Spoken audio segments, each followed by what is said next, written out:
jërë ngeen jëf mbokk téléspectateur yu télévision Futur Média dalee nag jàmm ci jotaayu xibaar yi li ci gën a fës te ñu ne mu ko jukki dina bokk aju Makka atum 2022 mu mel ni nag yenn ci ay ujaaj yoo xamante ni nag ñu ngi leen bàyyi fii ci réew mi ñuy toltolaan te ñu waroon a utali fa nga xam ne moom moo di Makkatal Mukarram ñaar fukki fan ak ñeent ci weeru juin tax na itam joxoñ nañu baaraamu tuuma agence bi lee di conciergerie voyage seen ak lim nag toll na ci juróom-ñaar fukk ak ñeent ci ay ujaaj ku ci nekk ci ñoom itam joxe lu ëpp ñetti millions ci suñu ay koppar moom Déguène Mbaye Seck moom moo yor seen ak kaddu di ngeen ko dégg ci la jotaayu xibaar daañu wax itam ci leneen mu ñeel langue politique bi la nga xam ne itam moom moo ci xew diwaan bu Tambacounda coordonnateur bu coalition Aar Sénégal moom moomee ñu convoqué woon nag ci commissariat bu police urbaine ba noppi itam daal di koy bàyyi moom docteur Abdourahmane Diouf ginnaaw baat ak tontu bu mu doxee ci digganteem ak ñi nga xam ne nag ñoom ñoo yor wàllu yoon te itam jàpp na rek moom docteur Abdourahmane Diouf nag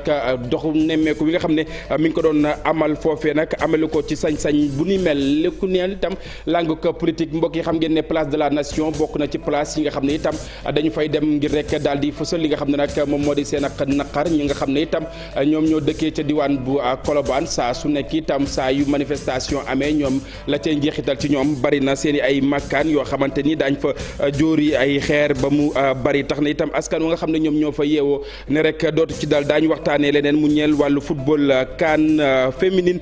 ca Maroc atum 2022 réew bu Sénégal nag daal di dóor Ouganda ñaari bal ci dara ginnaaw ki nga xam ne nag moom moo di Awa Jaxate ak itam ki nga xam ne moom moo di Ngenaar Ndiaye daal di fësal li nga xam ne nag moom moo di seen ak xarañteef daañu leen wax li nga xam ne itam moomee la ñu amalee ñaari bu yooyu digtal leen itam kàddu ñi nga xam ne ñoom ñoo di joueurs yi ci yéen jotaay xibaar mbokk yi tënk yaa ngoog léegi-léegi ba dikk ñu faram fàccee.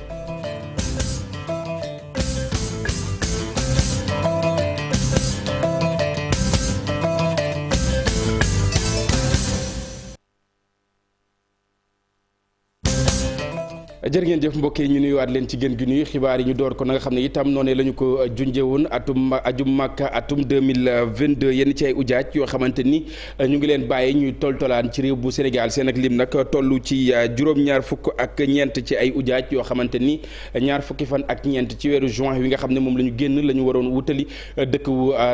selluwa ñoom itam joxoñ nañu baaraamu tuuma agence wile di conciergerie voyage ñoom ku ci nekk daal di ngay joxe lu ëpp ñetti millions ci suñu ay koppar Déguène Mbaye Seck moom moo yor seen ay kàddu ñu teewlu ko ci micro Mame Biram Diouf. ñun dañoo boolu ñi waa concession du voyage bi jox leen suñu xaalis ñu dañuy dem Makka le 24 ngeen di dem le 23 ñu woote jox suñuy mbokk sàkkanteeg ñoom tàggu suñu dëkkandoo waxanteeg ñoom lu baax mu ne ñu le 24 ngeen dem le 24 ñu ñëw mu ne doon dem 24 le 29 ngeen dem le 29 mu ne le 30 ba tey yii demuñu fenn ñu ngi nii nag toog ci jaaxle xamatuñu lu ñuy wax suñu mbokk xam lu ñuy wax suñu dëkkandoo xanaa toog ci loxo yàlla suñu borom moom nangu naa remboursé nee na moo juum gor nag doo ko topp ba mu sës ci ay waxam moom ñee dina remboursé comme dina remboursé nag ñun ba mu ñu remboursé sax faju ko fay ko parce que gii gàcc moom man de xajoo ma ko waaye nag dama teg lépp ci loxo yàlla suñu borom bi xëy na moo naa dem dee fa wa dara ma dal ñu ku ne 4 millions 800 nga joxe xëy na nag lii dafa gën mais neexuñu de même bu ñu remboursé tamit neexul parce que tàggoo ba pare li ñàkk mën ñu ko remboursé parce que jël taxi fu ne nga dem fa tàggu say mbokk say sopp di kontaan say noon di ree mais loolu dafa metti ñun nag teg nañ lépp ci loxo yàlla suñu borom ñun bari nag 63 74 nangu naa remboursé nee na moo juum gor nag doo ko topp ba mu sës ci ay waxam moom ñee dina remboursé comme dina remboursé nag ñun ba mu ñu remboursé sax faju ko fay ko parce que gii gàcc moom man de xajoo ma ko. kaddu ki moom li nga xam ne nag moom moo di agence bi di conciergerie voyage itam suñu ay ndaw jéem nañ jokkoo ak moom lam ca toftal itam ci la jamono mënagul a addu ci xibaar yu ni mel daañu ci dikkaat itam ginnaaw bu ruusandilee ay kaddu fi ci télévision Futur Média ñu wëreel xibaar yi wax itam ci cathédrale Saint-Antoine bu Padoue diwaan bu Ziguinchor xam ngeen ne jag-jagalaat taxoon na itam ñu daal di koy tëj ràpp ci la jamono itam ñu daal di koy ubbi ñi nga xam ne ñoom ñoo di suñu mbokk chrétien yi nag di rafet lu baax lu ni mel tey sàkku itam yenn ci ay barab yoo xamante ni dañu fay jaamoo yàlla gouvernement bu Sénégal daal di ci def kéem kattan rawatina askan wi nga xam ne itam ñoom ñoo fay dugg di amali ñaan ak yeneen yu ni xeetoo ñu teewlu reportage yu nga xam ne Lamine Ba ak Lamine Mandian ñoom ñoo ko amal. bërëb jàngu bi gën a rëy fii ci Casamance jamono ji defaraat nañ ko ba mu bees tàkk cathédrale Saint-Antoine de Padoue beesaat tàkk loolu jur mbégte bu baax a baax ci fidèles yi nga xam nag ñoo fay jaamoo yàlla ci cérémonie bi nga xam ne nag ñoo ngi ko jagleeloon daloo li nga xam ne nag moo di église Saint-Antoine de Padoue nekk na occasion bi nga xam ne nag kilifay jàngu bi rafetlu nañu taxawaay kilifay état bi. Je suis heureux que nous puissions aujourd'hui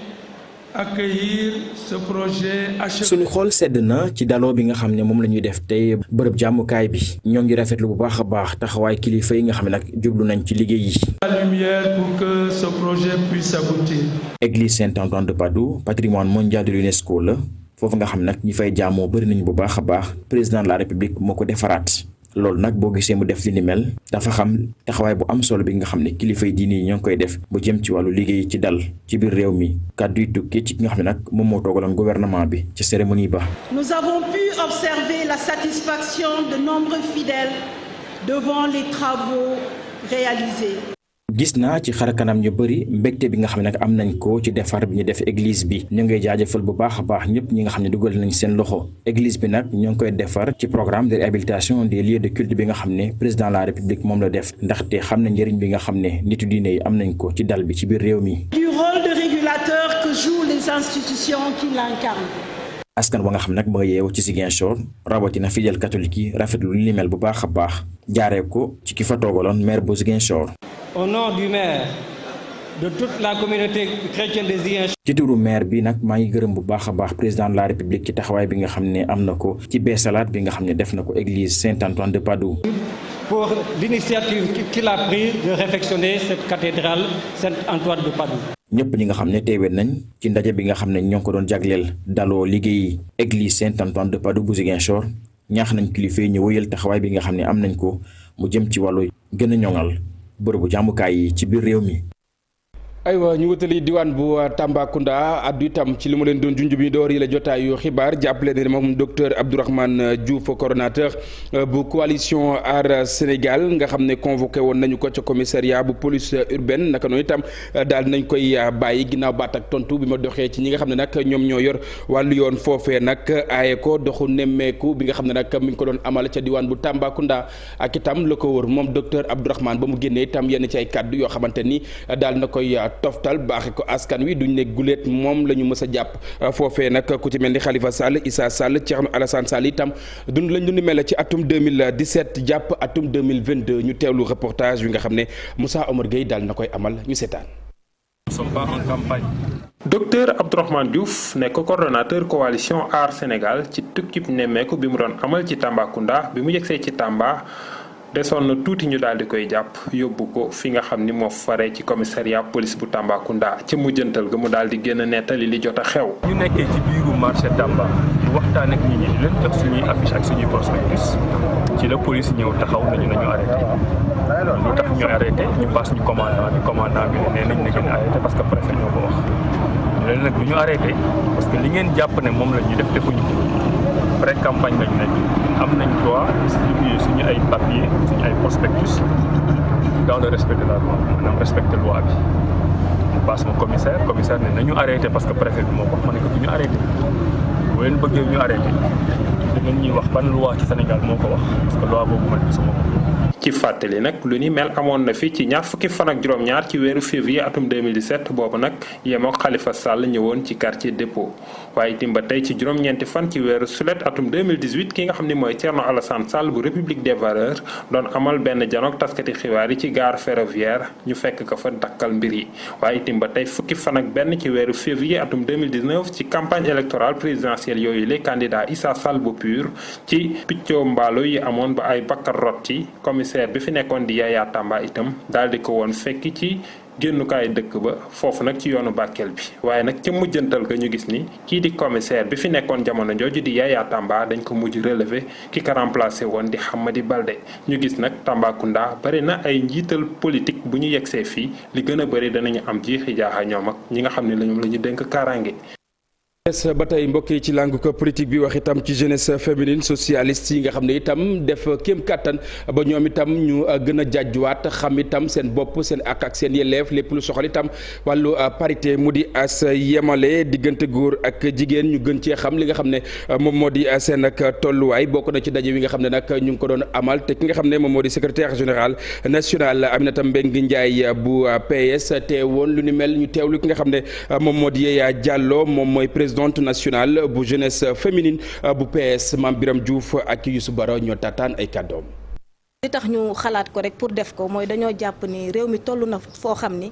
politique du rek arrogance politique du rek violence politique du ignorance tey pour nga def face ci enjeu politique yi nga xam ne mooy géte suñu réew il faut nga am le minimum de bagage intellectuel te tey bu ñu nekkee ndaw nekk jigéen jàpp nañ ni balaa ñoo door dara war nañoo xam li nga xam ne mooy suñu àq ak yelleef xam li nga xam ne mooy les droits de la femme jël ci exemple rek muy la parité parce que la parité nag jàpp nañ ni acquis boo xam ne la suñu constitution moo ñu ko may ci le président Ablaye Wade lañ ko amee woon mais mu ngi effective sous la règne de son excellence le président Macky Sall ñu jàpp ni tey bu ñu jàngalee xale luy parité dina tax ñu gën a am ay armes pour faire face ndax politique dafa metti rawatina boo nekkee jigéen nekk xale tey bu ñu xamee lii suñu wàll suñu àq ak yelleef dina permettre ñu gën a mën a xeex ci biir instance yi gën a mën a jël li nga xam ne mooy suñu cër mooy suñu gëdd loolu moo waral tey ñu def séminaire bi échanger waate saafante wante gisante waat gën a wax échanger parce que tey suñu formation bi boo koy xool du rek ay femmes politiques ñoo fi nekk tey gis nañ fi ku fi mel ni COSEF ak la présidente Roxi Gassama gis nañ fi ku fi mel ni Fatou Kiné Diop nga xam ne mooy la présidente de l'Observatoire national de la parité gis fi koo xam ne mu ngi mooy Diago Ndiaye nga xam ne moo yor li nga xam ne mooy réseau paix et sécurité des femmes dans l'espace CEDEAO.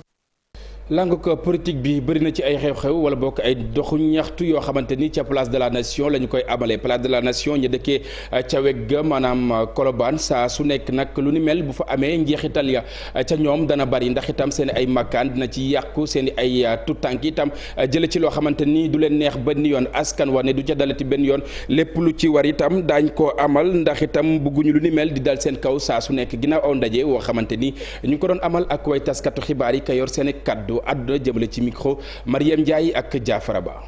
ku Colobane dañu am benn métit bu ñuy jooytu Colobane dañu gis ni très malheureusement la place de la nation Colobane la ko yàlla def fii ci Sénégal donc ba tax na ni manifestation bu am fii ci Colobane lañ koy defee mais dañu gis ni dafa am ay dommages collatéraux yoo xam ne daf ci nekk sonal waa Colobane dañu fi am ay malades yoo xamante ni mënatuñ ko supporter. dañ fi am ay cas yoo xamante ni ay cas yu doy waar yoo xamante ni am na fi sunu benn xarit par ricochet grenade bi dafa dal dugg ci biir këram jabaram asthmatique la hôpital la fanaan moom beau frère am di jéem a sauver lacrymogène bi pour di ko génne loxo bu damm la ci am na ci benn commerçant bu nekk fii lacrymogène bi daf ko dal dafa mujj décédé. dañ ni les forces de l'ordre et de maintien d'ordre la ñuy appelé ñoom ñu taxawuñu ba nga xamante ni bu fi manifestation amatee ñoom ñu taxaw waa Colobane utal ñu karange gu doy mais tey bu fekkee ni loolu am na ñoom jàppalewuñ ñu ñun dinañu jéem a uti ay voies ay moyens ñi ñu mën a bind wala ñi ñu mën a seeti dinañ leen ko defal pour que ñoom ñu assister ñu ngir yàlla parce que sonn nañu. mbokk yi ñu génn Dakar wutali fi nga xam ne nag moom moo di ca Thiamène Kayor xam ngeen ne ca département bu Louga la nekk foofee nag askan wa nga xam ne ñoom ñoo fa yeewoo lot nañ ci dund ci ay jafe-jafe mu doon foo xamante ni nag ña fa yeewoo bari na tax na itam gouvernement bu Sénégal war na mën a jëli dogal ci ñoom li mu ñeel li nga xam ne nag moom moo di seen ak nekkin benn poste de santé wa nga xam ne am nañu ko bëgg nañu itam ay saafara diwaan bu Louga ak la ko wër ñu ànd ci ak Thierno Fall.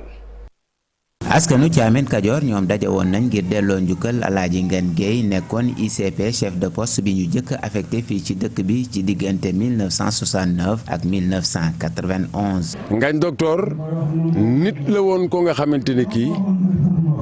alalam daawu ko boole ak kenn nit ku def lu baax ci Thiamène gi ba tey la wàllu wér gi yaram nekkoon na fi di fi faj waaye li ëppoon ci am pajam Ngagne boo dikkee ordonnance war ci yow mu xam xel ne yow mii tu es démuni mu lambaay poosam jëndal la ordonnance faj la ba nga wér. waa dëkk bi ñoom daal di nañuy profité ci ndaje mi ngir sàkku ndimbal ci jafe-jafe yi nga xamee ni rek moom la poste de santé bu Thiamène di jànkonteel boobaak léegi def na ay at. parce que manqué na matériel manqué na moyen trop parce que ambulance bi nga fi gis sax muy daw sax ñaari association yi ñoo fi def quoi kon nag ñi ngi ñaan ñi nga xam ne ay bonne volonté lañ ak waa nguur gi ñu dimbali ñu ci suñu poste de santé bi wax dëgg yàlla bëgg nañ mu baax bëgg nañ yëpp ñu am ñu ngi koy nabee ñi ngi dindi plafond yi di ko defaraat ñu ngi jël xaalis yi def mais daal moom daal wax dëgg yàlla dañu ci seetaan daal. waa Thiamène ñoom li ñu gën a bëgg mooy ñu tabaxal leen beneen bërëbu pajukaay bu yees bu nga xamee ni dina mën a saytu bu baax wérgu yaramu askan wi. wax dëgg yàlla su fekkonte ne mën nañu ko defal district wala hôpital moo gën ndax fa daanaka li fi fajoo fii ci hôpital bi da ngay ñëw sax da ngay fekk da ngay xaw a tiit sax da ngay ñëw fekk kuuru hôpital bi yëpp ni ñu def malade dañ koy tëdd personnel bi matul hôpital bi néew na doole trop waaw wax dëgg yàlla ñu ngi lancé cri de cœur pour que ne mu nekk hôpital wala mu nekk district au moins. journée bu ni mel nag waa association ànd defar Thiamène ñoom ñoo ko organisé woon boole ci ak consultation gratuite yu nga xamee ni rek lu toll ci 200 doomu aadama daal dinañ leen di saytul seen wér-gi-yaram may leen ay garab. Thiamène jàppale ne nag commune bu Fann point E yenn ci ay évacuation maanaam daal di rek yóbbu seen ñi nga xam ne dañoo tawat doonatul benn yoon jafe-jafe ndax ambulance boo xamante ni daal nañ ci jotee ñoom itam dajale li nga xam ne nag moom moo di seen ak kaaka daloo bu ni mel ñu ngi ko doon amal ca hôpital Gaspard Camara ñu teewlu ki nga xam ne nag moom moo di Bouna Kanté responsable politique la Ibou Kane ak Modou Diop ñoo taataan ay kàddoom. dama gis ne mag yi souvent dañ ko doon jooylu parce que très souvent dañuy toog ba guddi am ay jafe-jafe du ñu am lu leen jël si wala du leen yóbbu ñu toogaaleeg seen métit ba fajar bi donc chaque fois su may waxtaan ak ñoom ñu ngi ñuy wax daal di ñu si ñaax naan ñu suñu amoon benn ambulance boo xam ne dinañu mën jël si saa yu ñu ko soxlaa loolu de dina nekk loo xam ne dinañ ci kontaan donc partant de cela nag laa commencé man tamit waxtaan ak ko sama gars yi sama naataango yi ñu jéem a wut ay partenaires pour ñu jàppale ñu ci wàllu boobu ba yàlla def li muy def mu antu donc mais au-delà de tout ça pour commune bi yëpp la maa ngi koy wax tout à l'heure Gaspard Camara lañ koy bàyyi mooy point focal bi mais aussi population bi moo ko tax a jóg c'est-à-dire dina am benn numéro waxtaan naa ko comité de gestion bi numéro boo xam ne askan bi suñ ko soxlaa dañuy woote ci numéro boobu ñu jébbal leen ambulance bi te loolu tey lu war a mën a nekk la Pape Mayel wax na ko léegi dina joxe carburant bu doy chaque weer dinañ mën déplacer wu te agent bi koy dawal aussi dinañ ko rémunérer donc muy vraiment ay jëf yu rafet yoo xam ne Pape Mayel moo ko def Pape Malick Diop aussi taxaw ci muy lu rafet te lii la ñu xam commune Fann Point E lii la ñu xam ànd bu rafet di deflante lu baax et puis jàppale sunu coalition loolu daal mooy wax ji. weneen ab askan di ñi nga xam ne nag ñoom ñoo yeewoo ca cubalel naba ji foofe itam lépp lu soxal wàllu dem ak dikk tagati mbéw nga xam ne itam daan na ca am lu ni mel itam mënees naa des ci li nga xam ne nag moom moo di seen ak ginnaaw ndax itam yenn ci ay dogal yoo xamante ni ñi féete ci gouvernement bu Sénégal daal dina koy jël lépp lu ñeel itam liggéey ba jumtuwaay ya war am na fu ñu ko commandé ca diwaan bu Tugal Abdoulaye Sali Sall moom mooy maire bu naba ji siwol ñu teewlu ay kàddoom ci micro Ali Bandel Niang. waa Cubalel Nabadji président de la république ak Nabadji ak village environnant yi defal na leen benn champ muy benn périmètre risicole 5 milliards ay ñaari junni nit au moins ñoo fa xëy par jour ñooñu mënuñu jëm ci gaal léegi nag pont bi dafa yàqamte président dafa joxe instruction pour ñu commencer ci pont Cubalel Nabadji ci 18 ponts yëpp nañu njëkkee pont Cubalel Nabadji loolu am na président moo ma yónnee fii pour ma ñëw fii gis ak population wax ak leen gise naa ak population yi ci Nabadji wax naa leen li am sama mbokk yi waa Fuuta ñu nekk fii ñu nekk commune Nabadji ñu nekk dans les maillots nekk dans la diaspora li ma leen bëgg xamal mooy projet bi jeex na def nañ ko ba pare léegi nag nañu xam loolu maintenant nag amoon na problème de communication wax dëgg yàlla parce que population yi xamuñu woon affaire bi fu mu toll loolu moo tax ma ñëw fii wax ak ñoom donc alhamdulilahi rabbil alamin dama bëgg population bi rassurer mu xam ne ñu ngi koy defar ñu ngi koy liggéey. mbokk yi xam ngeen ne fu ñu xàll fu nekk faaw rek ñu leeral ko ngir askan wa mën a amal dem ak dikk ci ni mu waree tax na itam lu toll ci juróomi téeméer ci ay village yoo xamante ni agence sénégalaise de l'électrification rurale itam taxaw na ngir daal di koy leeral ba mu leer ginnaaw itam ay jéego yoo xamante ni ñoom ci seen bopp ñu ngi koy amal jëmale itam ci fu gën a sori ci réew bu Sénégal Baba Diallo moom mooy directeur général bi ñu teewlu ay kàddoom ci micro Abdourahmane Diallo ak Mamadou Gueye. foo dem ci Sénégal am na naaj donc bu ñu sumbee programme électrification rurale à partir du solaire day yokk li nga xam ne mooy démocratisation accès universel li ñuy tuddee Sénégal pour tous pour ñu mën a réaliser accès universel à l'électricité nag énergie solaire bi da ci am place bu rëy loolu moo tax ñu initier formation bi ciblé nañu juróomi téeméeri dëkk à travers le Sénégal mais prioritairement ci gox yi nga xam ne dañu xaw a am problème électrification gox yooyu mooy région de Kolda mooy région de Kaffrine mooy région de Kédougou mais également dans la région de Saint-Louis et dans la région de Louga juróomi téeméeri village dinañ leen électrifier à travers le projet financement bi nga xam ne ñu ngi koy exécuter avec Gof mais également le fonds vert climat avec effort yi nga xam ne Sénégal def na ko ci énergie renouvelable fonds vert climat accordé nañu benn financement de lu ëpp 45 milliards pour ñu électrifier également l'équivalent de juróomi téeméeri localité et pour dire simplement que sénégalais yi nekk ci gox-goxaat yi dinañu mën a jot ci courant comme ñi nga xam ne ñu ngi ci ville yi yooyu yëpp dina engager lu ñu tuddee révolution mini-grid c'est-à-dire foo dem ci Sénégal localité yi nga xam ne sori nañu réseau électrique yi dinañ fa yóbbu ay centrales solaires pour population yi mun a jot ci courant. mbokk yi jàppale nag levée du corps bu professeur Madiène Diouf ni ki tey jile ci dibeer bi lañu ko amal ca jumaa bu Jabel Ndiaye nekk ca diwaan bu Mermoz moo xam xarit àndandoo jege ñaale ñëpp teew ci bés bu ni mel ngir daal di koy gunge ci këram gu mujj moom mi nga xam ne itam xàmmee nañu ko lool ci lépp lu ñeel langue politique bi fii ci réew bu Sénégal ndax xam ngeen ne nekkoon na maire bu Kaolack ñu teewlu yenn ci ay témoignages yoo xamante ni Ibou Diouf moom moo ñu ko taataanal. man Mariétou Diouf laa tudd doomu Madiène Diouf fi mu ne nii amuma sax xaw ma sax lu may wax parce que sama papa daf ñu bëggoon doomam yëpp nag yoomam yëpp ku baax nekk fédérateur nekkoon koo xam ne moo doon suñu patriarche comme on dit ci famille Diouf bi yëpp du woon famille Diouf rek parce que sama yaay mooy Fama Ba famille am aussi moo leen uuf tette leen ba fi mu ne nii mu doon suñu fierté daal. ñun les anciens de Kaolack mooy suñu ñun ñëpp Madiène c'était notre modèle en tout ba pare dafa bëgg nit te am fayda et donc lépp loo xam ne. xam nañ ko ci lu baax lu ci ëpp jaar na ci moom ak waa Kaolack suñu yeneen mag yi nit ku baax la nit ku baax. parce que baax mënut a weesu baax booy taxaw fii tey di lim li Madiène def ci réew mi li mu def ci nit ñi yàlla xam na ni fii mën nañ fi toog ba heure bi ba ëllëg ci ngoon duñ fi jóge nitu jàmm la woon nitu neen la woon nitu nit ñi la woon. nit ko amoon njëriñ amoon barke. ñaanal suñu doyen Madiène mi nga xam ni membre fondateur la de l'AFP di genn wàllu président Moustapha Niasse formé parti bi mook moom ñun ñi nga xam ne bi ñuy ndaw dañoo ñu dugg ci parti bi moo ñu tettee moo ñu yiir moo ñu jàngal mook Moustapha Niasse luy politique. di nekk nag professeur bu mag a mag la woon ndax ñun ñii ci ñun la commencé di jàngale li nga xam ni moom lañ doon wax les mathématiques modernes livre bi nga xam ni ñun ci lañ doon jël di jàngal suñu xale yi moom moo ko defoon ak beneen xaritam bu ñuy wax Amadou Camara ak professeur Souleymane Niang donc ñun ñëpp ci livre boobu lañ daan sukkandiku pour jàngal suñu élèves yi.